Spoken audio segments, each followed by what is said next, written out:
Un avivamiento masivo en Asbury, Estados Unidos, cautiva al mundo. Desde el miércoles pasado, cientos de estudiantes de la Universidad Asbury en los Estados Unidos se han reunido en oración ininterrumpida, que ya duró más de 130 horas. De hecho, lo estábamos escuchando hace instantes nada más a través del canal de YouTube de la universidad. Los estudiantes de muchas otras universidades llegaron habiendo viajado desde todo el país. Los líderes de Asbury están muy conscientes de esto. La oración es gloriosa, unificada y sencilla. Un piano y una guitarra dirigidos por varios equipos de estudiantes. Y estamos en línea con el pastor Carlos de la Sobera. Pastor, ¿nos escuchás? Te escucho perfectamente, Diego. Un saludo para vos y a toda la audiencia. Bueno, pastor, queríamos hablar contigo sobre esto porque hay gente que hace preguntas, ¿no? Hay gente que lo mira en las redes sociales. De hecho, todo este tema de lo que está pasando en la Universidad de Asbury, Estados Unidos, está cautivando al mundo. Yo pensé que era hasta estos días nomás, hasta ayer o anteayer, y había sido, esto está siendo transmitido ahora en vivo, aún están ahí. ¿Cómo se podría, pastor, describir un avivamiento? Bueno, voy a referirme específicamente a cómo aconteció esto en Asbury, de lo que nosotros sabemos. Ellos tienen, como una universidad cristiana, tiempos de culto, de capellanía semanal, y era un culto normal de ellos, en donde estaban los alumnos que siempre van cada semana. Ahora, cuando se compartió la palabra, al terminar de compartir la palabra de Dios, hubo un tiempo de oración, y en lugar de terminar ese tiempo de oración para que todos ya fueran a sus aulas o a sus dormitorios, se le ocurrió seguir cantando. Wow. Entonces fue algo espontáneo que surgió en el momento y nadie quiso salir.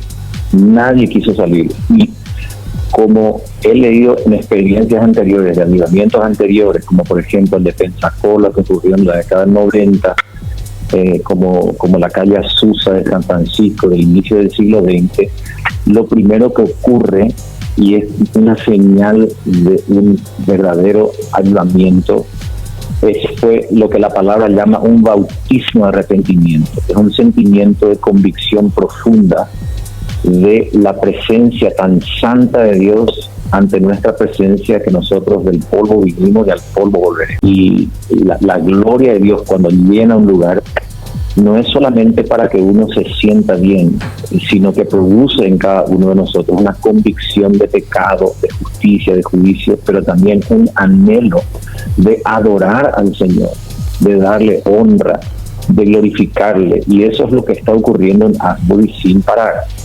Entonces, a partir de ahí, toda la comunidad de Asbury empezó a aprenderse.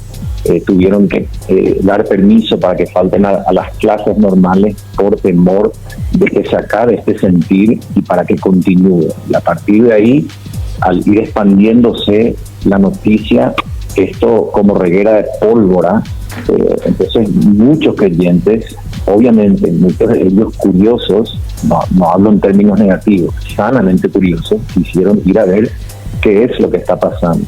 Y básicamente hoy hay dos cosas en Asbury, que si la gente entra y ve la transmisión, hay adoración y hay palabra, pero es espontáneo. Entonces, por ejemplo, hay un par de personas que sienten de parte de Dios estar adorando al Señor, ellos suben, adoran al Señor, el resto acompaña, y hay gente designada para poder compartir la palabra. Y esas son dos cosas esenciales, Diego, en todo mover de Dios, ¿sí?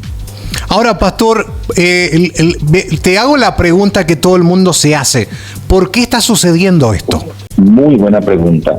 Esto está sucediendo porque Dios, en su eterna misericordia, se está manifestando al pueblo de Dios para que nosotros, como sus hijos, como creyentes, volvamos a esas primeras obras y volvamos al primer amor, porque el retorno de Jesús está cerca. Y esto es cuando la palabra en Joel profetiza que los jóvenes tendrán visiones, soñarán sueños los ancianos, y el Espíritu será derramado sobre toda carne. Esto comienza ese mover de Dios porque estamos en los últimos tiempos. Entonces yo como pastor también he recibido recuentos en el mundo árabe, por ejemplo, en donde se le aparece Jesús en sueño a los árabes, manifestándose como el Hijo de Dios, y se entregan a Jesús sin que vayan a iglesia alguna, O sea, las manifestaciones de Dios son producto de su amor por los perdidos, de su amor por su iglesia, por su esposa, para que nosotros también como iglesia entendamos cuál es nuestra misión mientras estemos aquí en el planeta Tierra. Y no es la del entretenimiento, no es la de proveer cultos light, es la de arrimarle a la gente a la palabra de Dios, traerles convicción de parte del Espíritu y la presencia de Dios, porque lo que realmente transforma a Dios es la palabra de Dios y la presencia de Dios. Y eso es lo que está ocurriendo en Asbury, y estoy seguro que va a ocurrir en muchos otros lugares, que son lugares donde Dios mismo, ese amor tan infinito que Él tiene, se hace presente. Dice: aquí estoy, abran sus ojos y acérquense a mí. Pastor, ¿cómo podemos mantener el corazón avivado? Muy importante entender que no es la reinvención de la rueda. Hay que generar un espacio cada día donde yo no estoy diciendo de manera religiosa, en donde me arrodillo a los pies de mi cama o pongo las manos en señal de oración. Estoy hablando de generar un espacio genuino entre mi vida, mi corazón, mis pensamientos, mis temores, mis deseos, mis anhelos y Dios. Y tener ese tiempo exclusivo para Él. Exclusivo. Se hizo hace poco una encuesta de pastores, estoy hablando de pastores. Sí. Y hubo una amplia mayoría de pastores que en la encuesta decían que no oraban todos los días. Entonces uno de repente cae prisionero más del ministerio que el Dios que te metió al ministerio.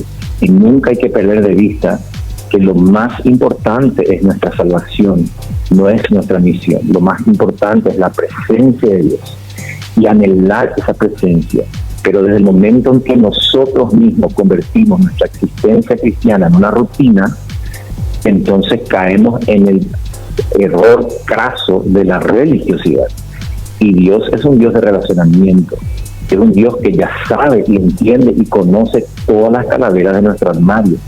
Entonces no está esperando a que nosotros le confesemos de manera religiosa, está esperando que nosotros nos abramos de par en par, sabiendo y reconociendo que Él es un Dios de misericordia, pero es un Dios de relacionamiento y de amor. Y el anhelo más grande del corazón de Dios es estar a solas con Diego Romero cada día. Por eso Él te creó. Y en la medida que entendamos eso como hijos de Él, vamos a anhelarlo cada vez más, y eso no va a ser una carga, va a ser un producto natural de nuestro relacionamiento con Él, y eso vamos a impartir sobre otras personas.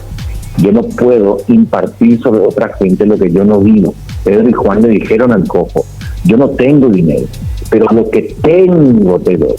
Entonces, si yo tengo una profunda relación con Dios, que mantengo atizado ese fuego, porque Pablo nos previene, nos dice: yo te animo a que avives el fuego del don de Dios que hay en ti. En vos hay un fuego, pero ese espíritu, también dice Pablo, no apaguéis al espíritu. Y el apagar el espíritu no se trata precisamente de entrar en pecado, se trata simplemente de no mantener viva esa llama de la relación que debe haber entre un padre y un hijo. ¿Entendés? Entonces esa es nuestra responsabilidad, que no debería ser carga, porque ninguna ley de Dios es gravosa. Estar con Él debería ser nuestro deleite, pero eso no podemos nosotros asociar a las coyunturas, a las circunstancias. Tenemos que estar por encima de que nos falta para la ande, por encima de nuestros padecimientos temporales, y saber que Dios sigue sentado en un trono, sigue queriendo oírnos y sigue queriendo hablarnos. ¿Se entiende eso? Se entiende perfectamente, pastor. Este es el momento, ¿no?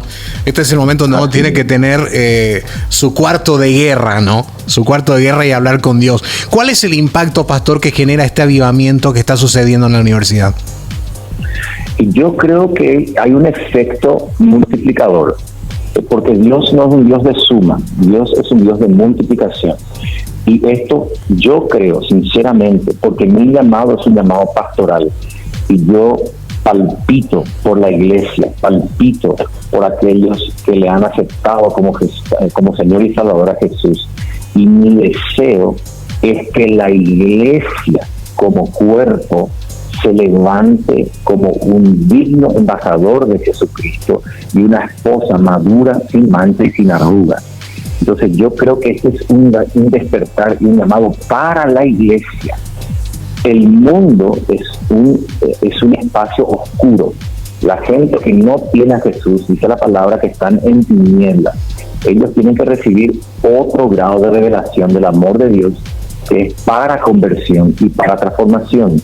Pero el Hijo de Dios tiene que entender de que ese altar de sacrificio, que es nuestro culto racional a Dios, ese lugar es donde nuestro yo deja de ser. Y Cristo viene a hacer todo en nosotros y a través de nosotros. Y eso es lo que yo creo que está despertando este avivamiento en particular. Yo creo firmemente, Dios, que este es un llamado a la iglesia a volver a la senda antigua. Wow, qué impresionante. Pastor, te damos gracias. Lastimosamente el tiempo no nos ayuda, pero este es un tema para hablar un buen rato. Y yo creo que más de uno estará pensando y analizando cosas, ¿no? Porque, como vos decís, esto tiene un efecto multiplicador. Y uno al mirar, al ver lo que está aconteciendo, de repente también es tocado, ¿no? Por estas cosas. Así que bueno, yo creo que Dios está obrando de una manera maravillosa. Pastor Carlos, muchísimas gracias por la comunicación.